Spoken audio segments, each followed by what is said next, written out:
Good morning. Welcome. So the morning class is a 45-minute Vinyasa class this morning. So we're going to start seated.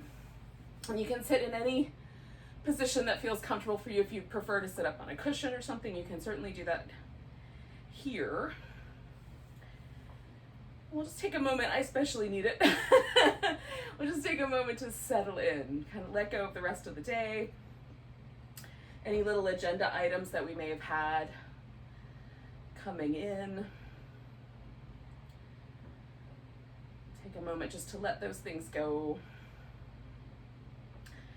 Feel the surface that you're sitting on. So in my case, mostly like my sit bones, my ankles and heels. I can feel that against the surface. Whatever parts of your body are touching the floor. Or in the case of a cushion or pillow, the pillow. And then get in touch with the sense of sort of the spine really gently without a lot of force, just sort of getting a little taller. Nice sense of height, and then relaxing the shoulders. And sort of hovering right here with little sense of being grounded, a little sense of being tall and open. And just take a moment to notice the breath.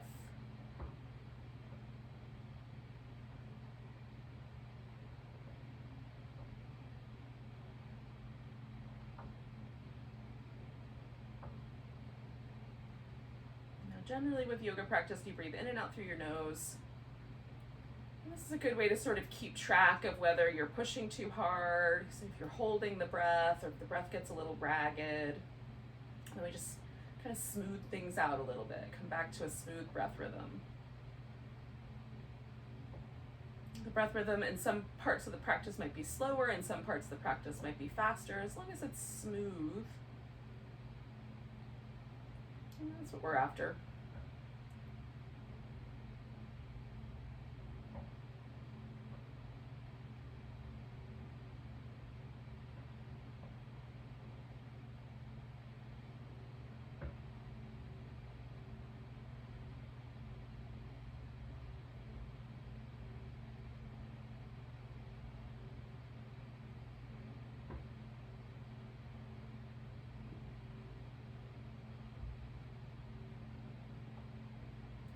A couple more breaths here, sort of memorizing the rhythm.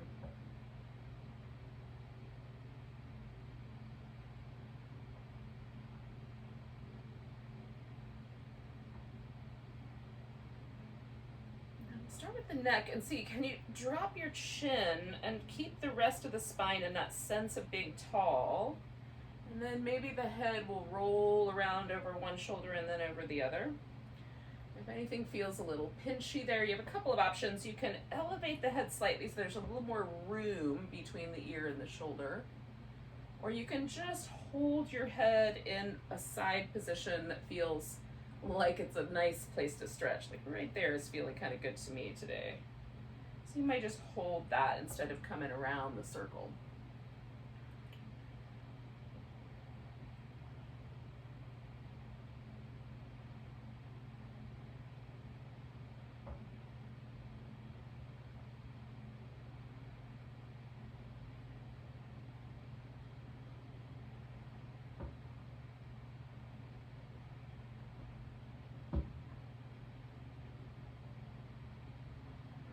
Do one more pattern here.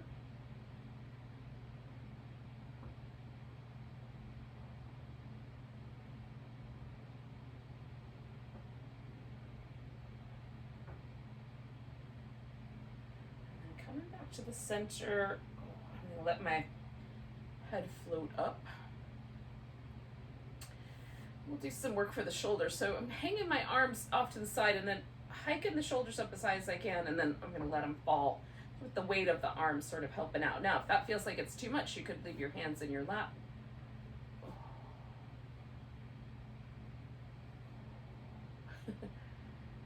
One more of those. And then circling the shoulders. I'm going to try to get my shoulder blades to make as big a range of motion as I can. One more that direction. And then go in the opposite direction.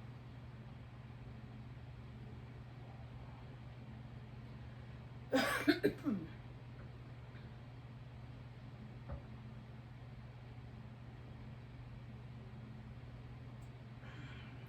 just going to squish my shoulder blades towards each other and then let them relax.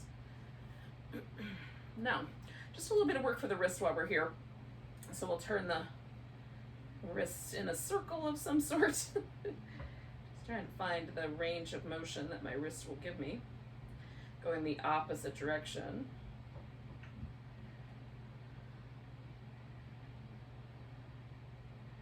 And then stretching the hands out, so we're kind of pulling the fingers back towards the top of the forearm and trying to stretch the thumb and pinky finger away from each other as far as they'll go. And then kind of curl the hands in and make a fist and stretch them out and pull the pinky finger and the thumb as far away from each other as possible. The other fingers will kind of stretch out to accommodate that. And then curl in and make a fist. And then one more time, kind of stretching out. I'm trying to, as best I can, kind of pull my hand back and simultaneously reach that thumb and pinky away from each other. And then curl everything in. And then I'm going to give my wrist a little shimmy. Now, I'm going to fold forward, and right now I have my left leg in front, so I'm going to go to the left first.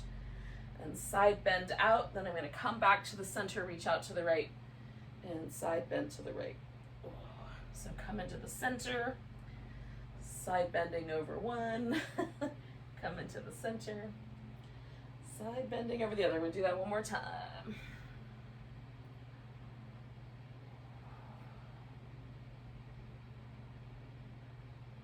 Coming back to the middle, I'm going to come right up the center, change which leg is up front, and then fold. So this for me is a little bit more tricky. So I'm just going to pay attention. It's not my normal way to sit cross-legged.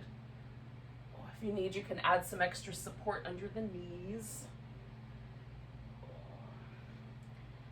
And then just trying to notice the differences. I'm going to do one more of these little patterns of side bending. And see what the differences are when I change which leg is up top, if there are any. In my case, there is. It's subtle, but it's there.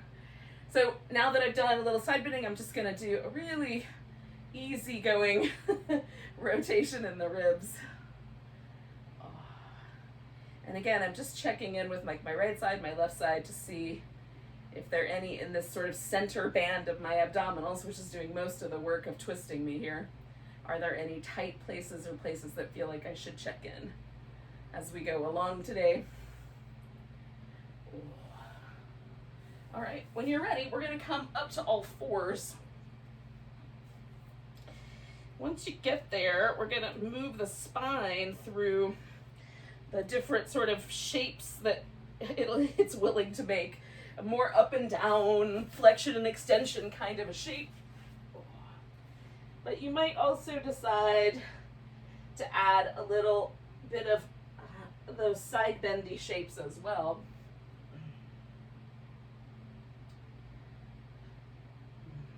You can emphasize the lower back by putting a little more of your attention on the pelvis moving back and forth, up and down, a little tuck and tilt. Or you can put more of the emphasis in your upper back by kind of drawing the shoulder blades out and then kind of squeezing them toward each other. Both are great. Both are actually moving the spine through these different shapes. It's just a matter of where you put a lot of your focus. Which frankly is true of all yoga poses. You can put your focus or your intention in different places, in different ways to get your practice a little freshened up. All right. Now we're going to do a little spinal balance. I'm going to do my right leg and my left arm first, reaching those two out away from each other, and then curling the knee and the elbow in underneath. They might even touch, stretching out, and curling in, and stretching out, curling in. Now I'm going to stretch out one more time. Then I'm going to bring my left hand to the floor and stretch my right leg all the way forward into a lunge. Now you can stay kind of low with the lunge. You can come all the way up with your lunge. You could add a twist, grab the back foot. I'm going to go in and out of it for a couple of rounds here. I'm just looking for that spot that feels like, that's the right spot today. Just hang out in right this minute. Take a couple more breaths here.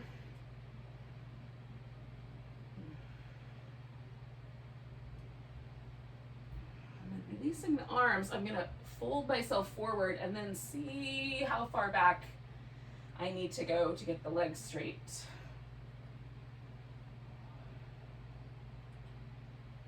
experiencing the stretch on the back of my thigh.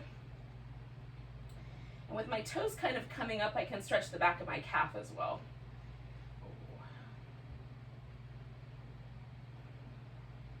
Taking one more breath here. Then I'm going to lean my weight just a little to the left so I can take that right leg all the way back. Put that one down, take the left leg out and the right arm out and stretch between those 2 points. And then curl them in and stretch them out. Curl them in, stretch them out. One more, curl them in, stretch them out, and then I'm going to bring that left leg all the way forward. Find the lunge setup. And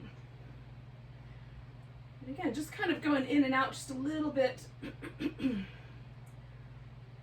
try to find the right amount of stretchiness there. And then we'll hang out for a few breaths.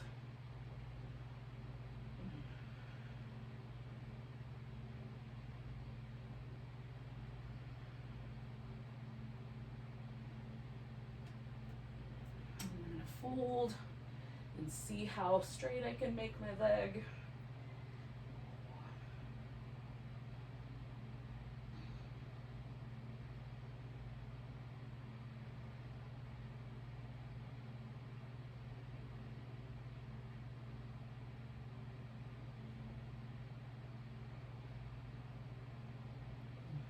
Put both hands over here on the right, take that left leg back, get a little shimmy.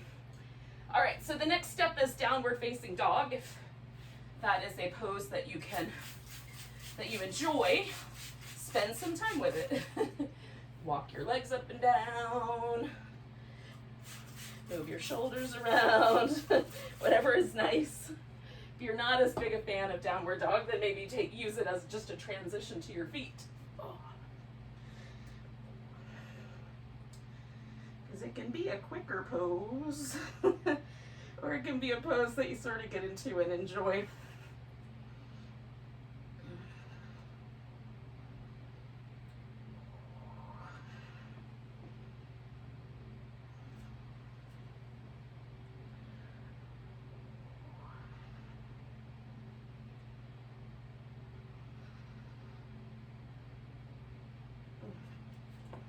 Now, once you have had enough,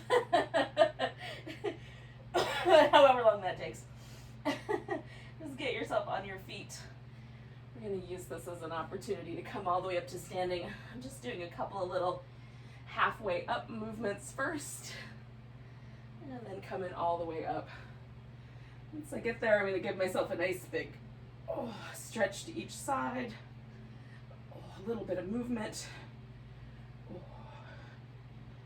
Again, just getting a little bit of fluid movement in every joint.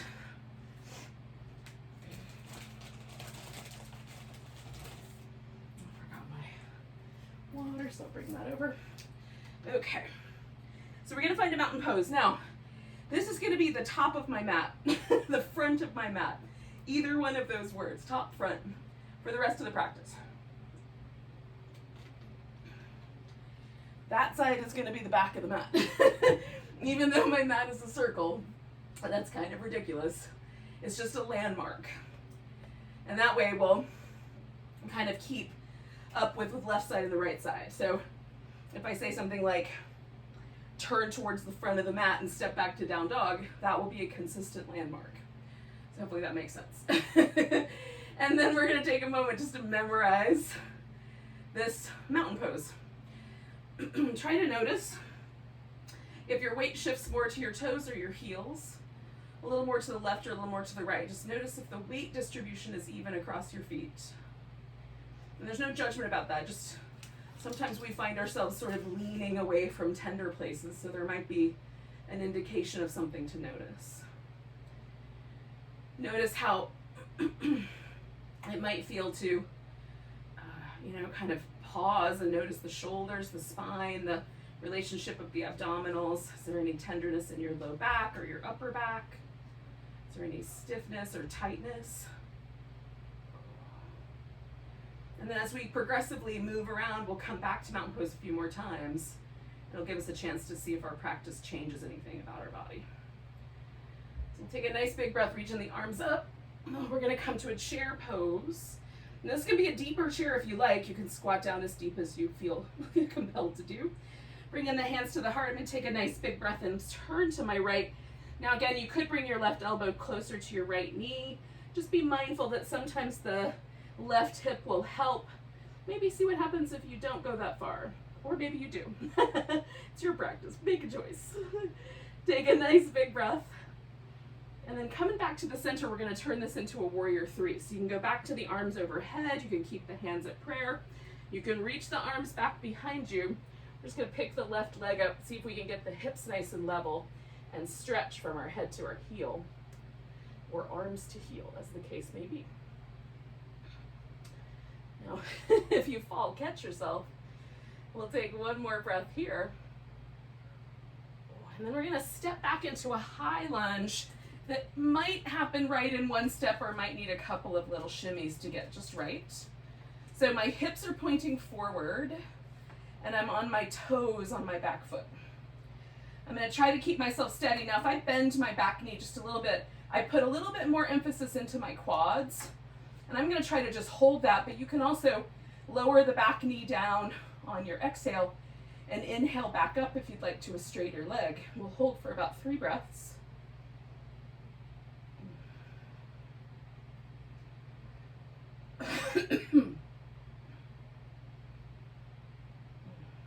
Now, I'm going to straighten out my front leg and just see if my back heel will go to the ground. And as usual, it does not.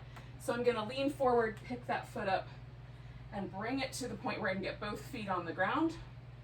I'm trying to find the right angle for my ankle in the back so that it doesn't feel really tender. There are certain angles that don't work for my heel or my ankle joint, so I'm just working on with that. And keeping my toes around as far as I can given that structure. And now my hamstrings and my calf muscles are having a meeting. So what I'm going to try is push my big toe and my pinky toe into the floor and lift the 3 toes in between. So this makes me super hyper aware of the arches in my feet, even if my little toes in the middle don't get very high off the floor. And 2 more breaths. Pressing the big toe and the pinky toe down. Now leaning in, we're going to put the hands on the floor and step back into down dog. And then come forward into plank. You can add fancy planks on. You can do some push-ups if you like. Or you can do a more simple version of the sun salutation as I am going to do. That is up to you. So once you get back to down dog, the right leg's going to go up. We're going to kind of hook that over like a little scorpion tail. Give it a little shimmy. And then step it forward as far as it goes in one step. Now, we're going to put all the weight on that leg and lift the left leg up and try to come to a standing splits balance. So I'm going to see if I can let go of the floor. Now the difference between standing splits and warrior 3 is that I'm trying to hike that leg as high as it'll go rather than find level. And your hamstrings may or may not allow for that, so we'll do our best. Taking 1 more breath. And putting both hands on the floor now, hug the left knee in towards the chest, put your foot down, and then come up halfway, and fold, and we'll come all the way to standing. Give it a nice big breath, big stretch. Find your way back to mountain pose. See if there's a difference.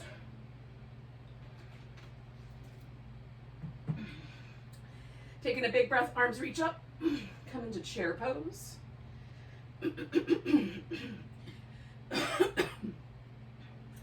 Eventually I'll get the frog out of my throat.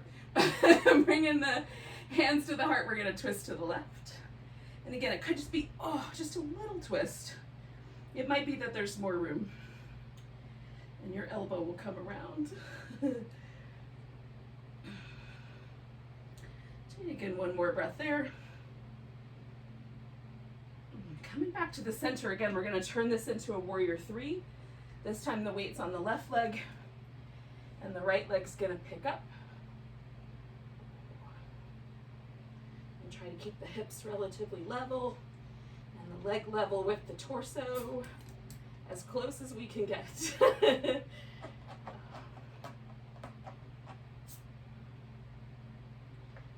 One more breath here. And then we're gonna try to step ourselves back into our high lunge. Ooh, it fell apart at the end, but mostly it was pretty successful. So once you find your high lunge again, I'm gonna bend my back knee just a little bit. So I put a little more effort into my quads. And you can do a moving up and down back leg if you prefer. Hold and steady now, a couple more breaths.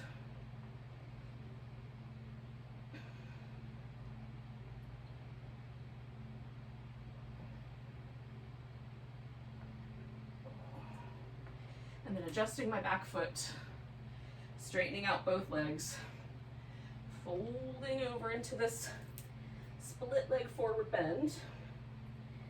And again, I'm going to press down with my big toe, my pinky toe, and try to get those littler toes in between to lift off the floor. It's not easy to keep the pinky down and get some elevation, but it definitely makes me much more aware of my foot, which is the point. The point is for awareness.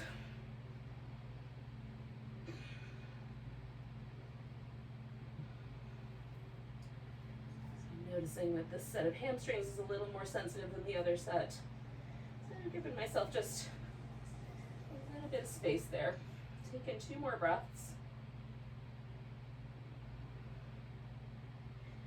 And I'm going to put both hands on the floor, and again, I'm stepping back to down dog first, and then running through the sun salutation that works best for me today. And you should do the same.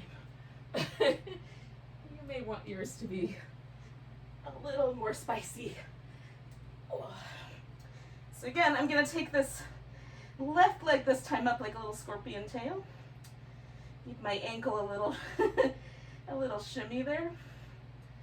And then I'm gonna step that foot as far forward as it'll go, put all my weight there, and come to the standing splits. Or at least as close as I can get to a standing splits balance today. Whee. All right, last breath. And then both hands to the floor, bring that right knee in, and we'll come up halfway.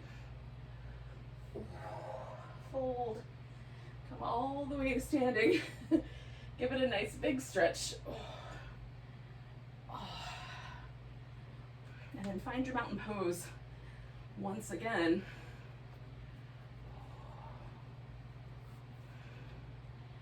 Again, for me, just checking in to see, has my mountain pose shifted at all? Do my feet feel different? Do my legs feel different? Do I feel taller? Not as tall? Is the right side the same as the left side? Taking a big breath, reaching up. I'm going to grab my right wrist, give a little stretch over to the left. And then coming back to center, you can pick any balancing pose you like. You could do a tree. I'm going to do a fancy dancer. So it takes a little bit of setup, but it's kind of worth it. So I'm going to pick my left leg up into a dancer and kind of press back a little bit through my foot to stretch my arms as well. Now I can't hold on to my foot with my hands this way, so I'm using a strap, but it just makes room for me. Taking 2 more breaths if we can. And then I'm going to release this leg and step it back into warrior 2. And again, that might happen in one step. my right leg is very much feeling that dancer pose. Coming back to reverse warrior and into side angle. Oh, taking a breath there. And then I'm going to come back to reverse warrior, if only for the wobbliness. And then back to that side angle and take a breath there. And then I'm going to turn this into a triangle. Now I could look up or I could look down. So the head positions are those are options. I could reach up, trying to keep my upper back as one big expanse. I'm gonna do a little half bind because that's been my jam these last few weeks. It just feels really good. And you could do a full bind by wrapping this arm under as well. Catching hands if you have the room. And one more breath here. Now I'm going to bend this front leg and swing myself around to a wide angled forward bend. So moving away from the front of the mat towards the side. And then, now that I'm here, I'm just noticing what feels like a nice thing to do, and mostly just hanging upside down is feeling nice. Maybe a little shimmy. Now, if you have another idea for your pose, you can do any version of the wide angle that you like.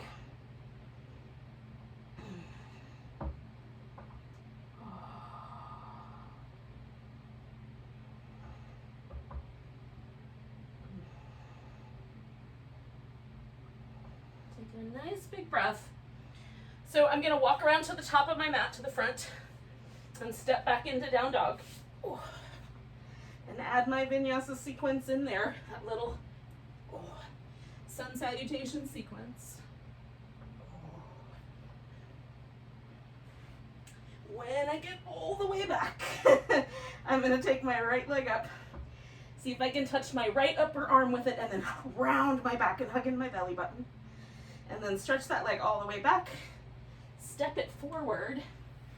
And again, I'm going to put all my weight on this foot.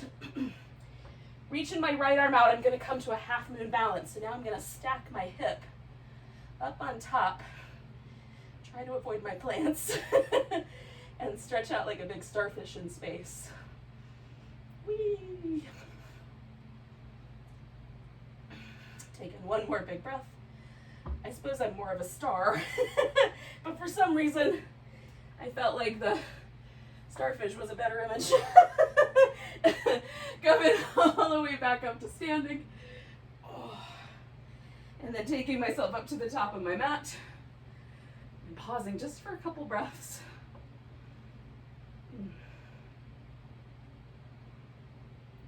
Taking a big breath, reaching the arms up. Grabbing that left wrist, we'll stretch to the right. And then taking the balancing pose that you did last time, whatever that one may have been.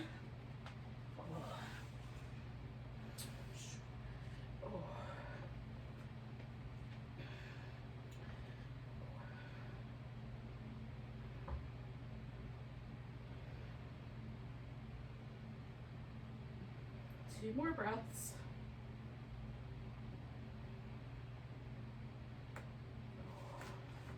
And then we're stepping ourselves back to warrior 2. A little reverse warrior into a side angle, giving it a big stretch and a breath. Coming back to reverse. And then, back to our side angle, stretch and a breath. Come into triangle next. And again, just find the triangle that's kind of working for you today, whatever that may be.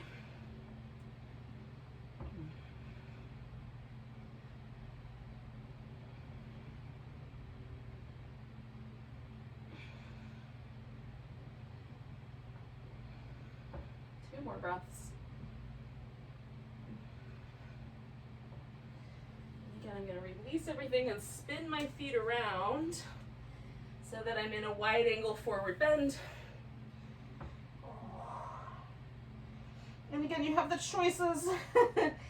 Whatever you want to do with this pose, you can make it into a squat. You can do a little side to side movement. It might be nice just to hang out for a moment.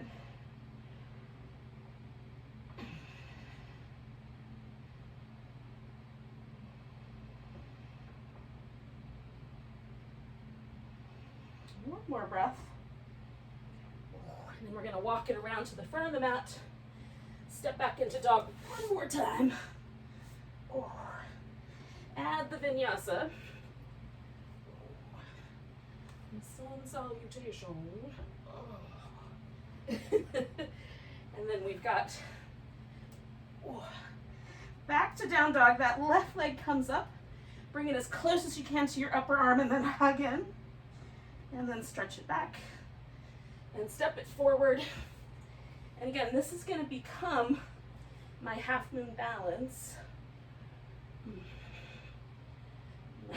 Nice and long.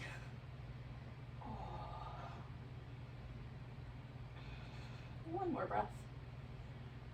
And then I'm going to pull it together and come up halfway. Fold. Come all the way to standing. Nice big stretch. Little jiggle. And then we find ourselves back in mountain pose one more time, at least for today.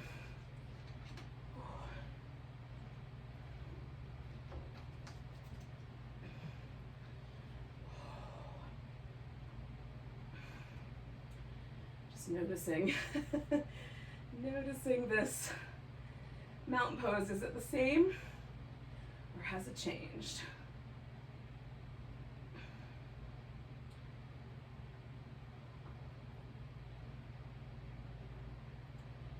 Now we're going to turn this mountain pose into a boat pose.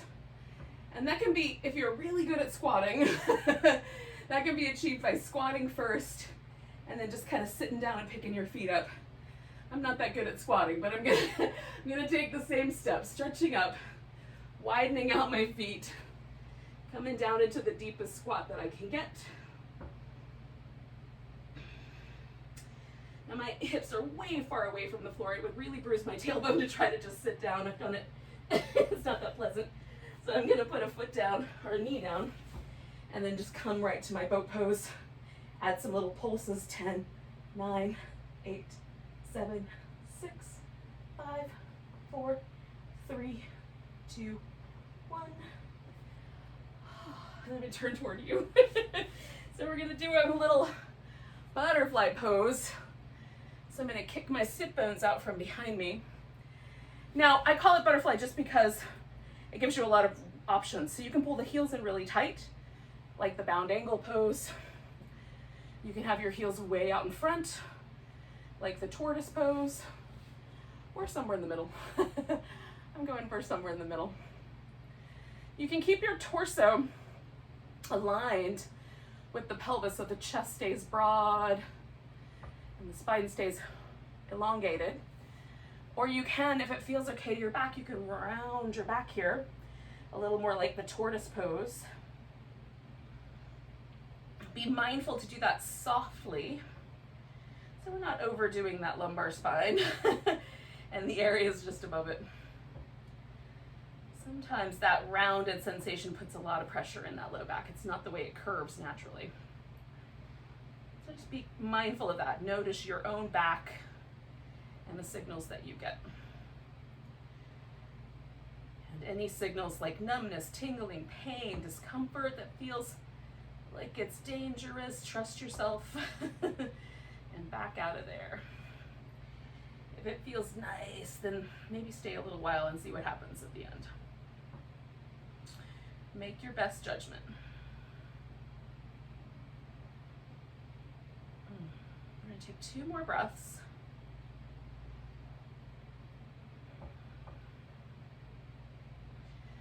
And then I'm gonna fill up with air and come all the way up to the top. I'm gonna stretch out my legs, so just give them a little movement for a second. I wanna, again, feel how this pose has impacted especially my back. Did I make appropriate choices? And usually the way I know, sometimes in the pose, there's so much sensation, it's hard to know. But when you come out of the pose, try to notice how it feels. And if there's a kind of pleasant after effect, then you probably did okay. But if when you come out, you're like, ooh, maybe not okay. Maybe don't do it that way again. Back off a little bit. Okay, so we're gonna come back to the cross-legged sitting position, and I'm starting with my right leg in front, which again is not my habitual way to sit cross-legged.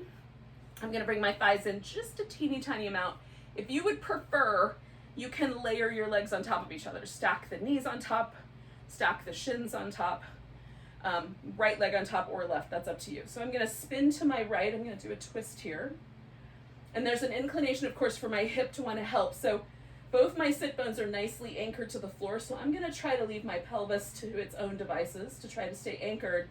If, however, when you're sitting in this pose, you can feel that one hip is a little higher than the other, let that hip help you come into the twist so that your low back won't have as much pressure on it. If both sit bones are even, that's a little different pressure in that sacrum area than it is if one sit bone is holding all the weight. And the sacrum is the part of the spine that lives between the two hip bones. And it's prone to problems for some people. So if you know that yours is a little sensitive, be more kind to it. Maybe twist a little less, or again, notice how your weight is distributed and add a little extra nuance there. Okay, so now I've been here a while. My upper back is letting me turn just a little bit more. Nothing has changed on my hips, but my spine is now accommodating this twist a tiny bit more around my shoulders. So I took up that extra slack, and we're gonna take 2 more breaths.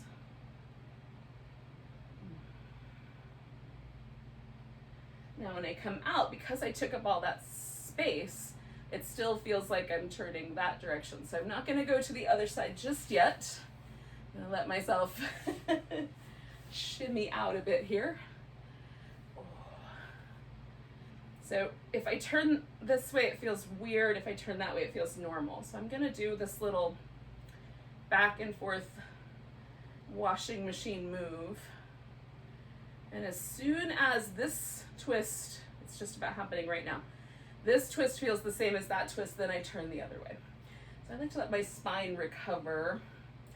If I've held a twist for a while, or if I've been particularly interested in taking up all the room a twist will give me. Again, I'm noticing my hips and letting the sit bones kind of rest. I'm not trying to hold them to the floor. I'm just allowing my lower half to get heavy. Sometimes I find my inner thighs try to pick my legs up. So my outer hip might be active. So I'm trying to just let my navel down, everything there, just root into the ground, stay heavy and relaxed. So that the twist is happening just in these muscles and vertebrae above my navel. And again, I got just a tiny bit more room. This happens because fluid distributes. So the fluid in the disc is actually leaving, so I can get a little bit more twist.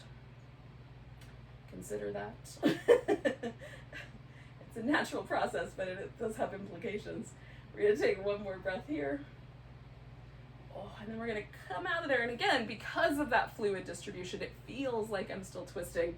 So I'm gonna set myself up for final relaxation here. But I might not go there right away. So I'm gonna give myself a little blanket for my head to rest on. Make sure there aren't any wrinkles. And then I'm gonna put a little pillow for my legs to go over the top of. Now, some people have no problem lying down flat on the floor. Their low back is not at all bothered. Mine is, so the pillow helps. And then if for you, it's helpful to have your head elevated for whatever reason, put more emphasis on something to support your head. I try to have it just so that there's something a little bit soft there, so that the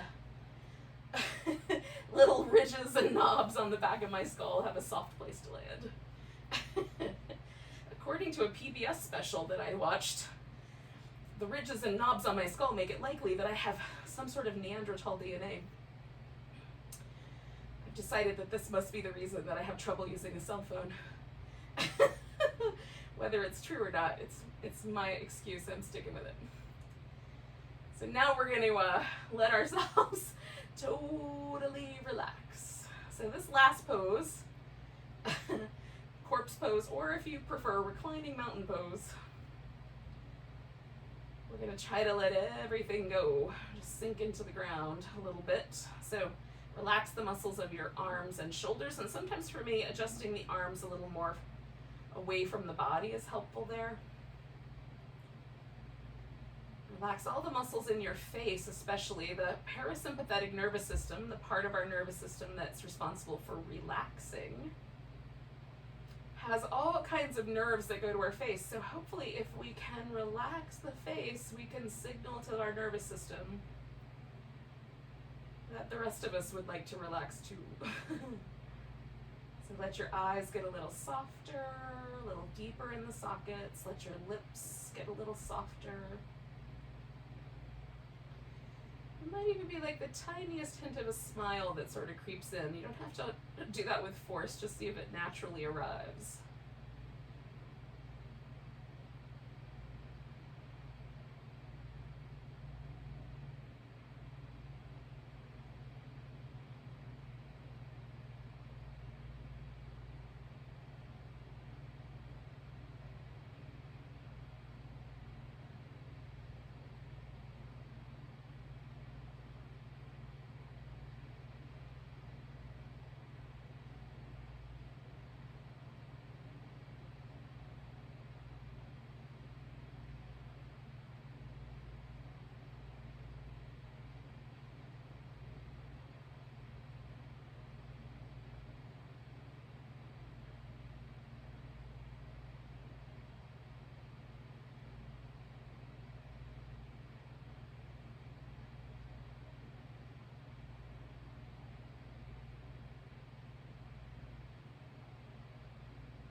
Take a moment just to notice the breath again. Again, just like at the beginning, just notice the pattern of the breath, the texture of it, how much of the body responds to the breath.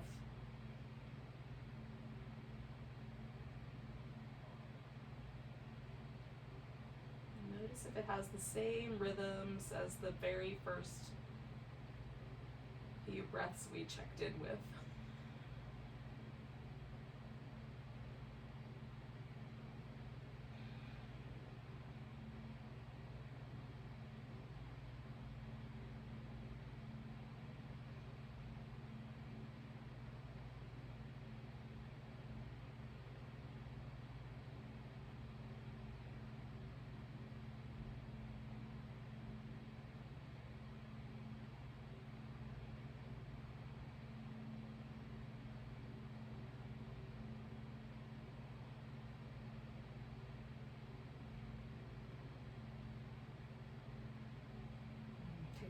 big breath all the way to your tiptoes.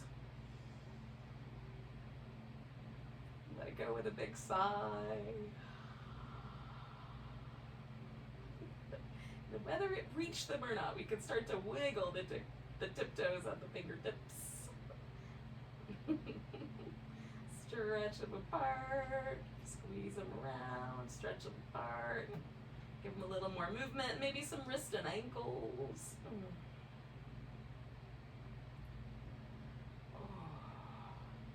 Give yourself a nice big full body stretch. A little curl in and massage.